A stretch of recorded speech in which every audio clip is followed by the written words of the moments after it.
Passo logo a palavra, então, ao professor Geraldo Barbosa, presidente da ADESC, pelo tempo de até 10 minutos. Obrigado. O sistema CAF, de fundações municipais e a UDESC, foi implantado em condições muito difíceis. As condições da implantação da ditadura militar, do acordo MEC-USAID, que esterilizou os mecanismos internos de democracia universitária, implantando uma expansão, junto com a expansão quantitativa, uma colonização cultural dirigida e desejada. A resistência dos professores, estudantes, funcionários, do povo brasileiro, tornou novamente a universidade uma arena avançada pela necessária transformação social e cultural da sociedade brasileira.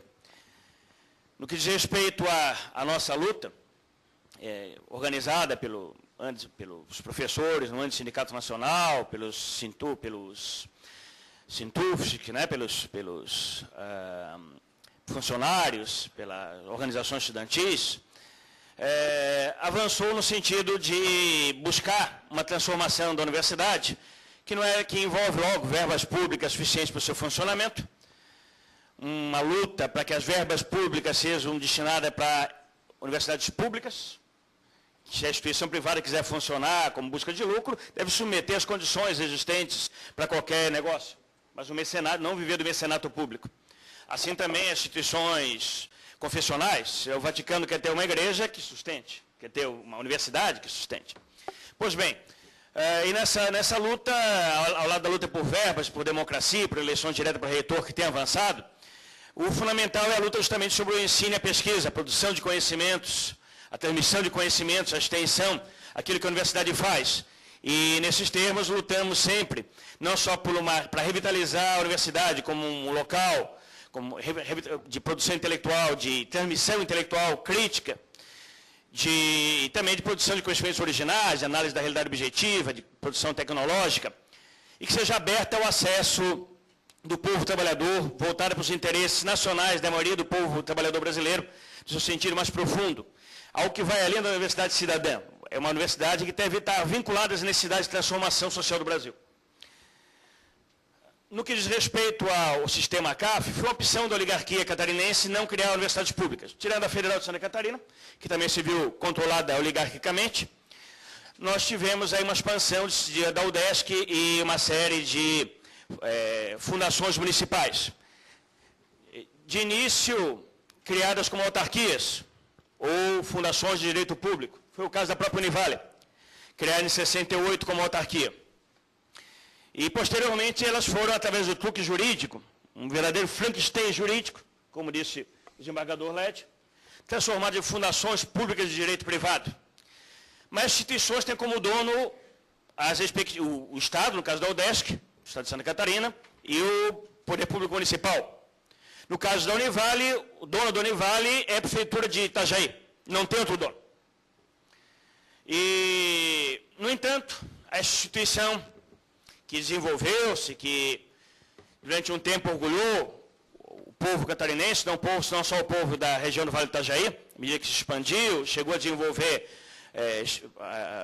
ensino e pesquisa, chegou a desenvolver curso de pós-graduação, estrito senso, de mestrado, doutorado, ela degenerou-se ao cair em mãos inescrupulosas, incompetentes, e que se arvoraram a sair totalmente do controle do poder público, através de uma série de artifícios jurídicos.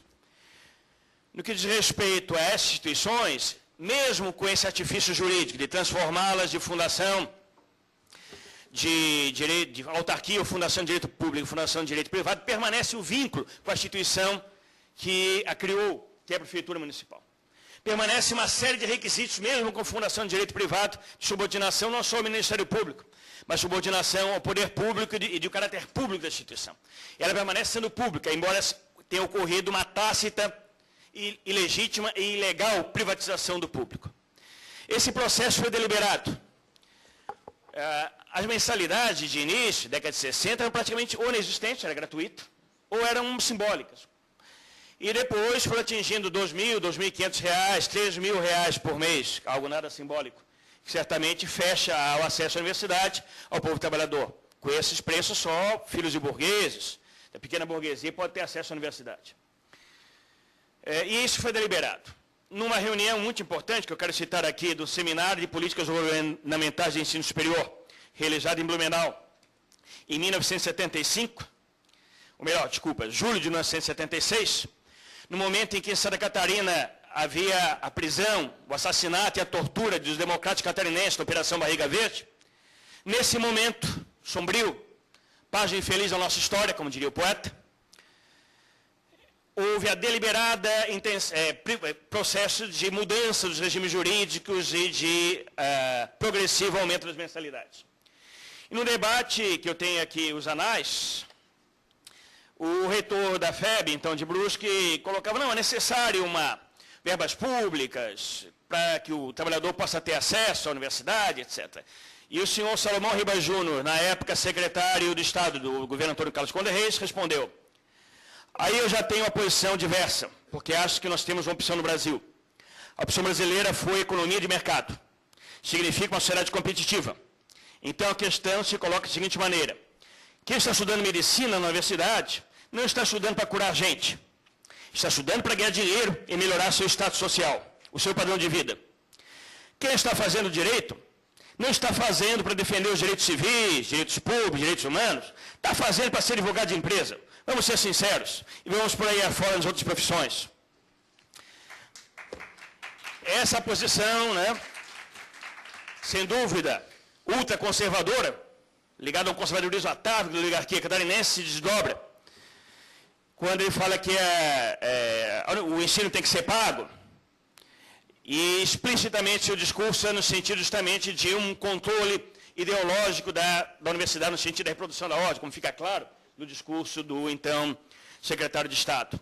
E foi esse o caminho seguido para as instituições. Algo deliberado.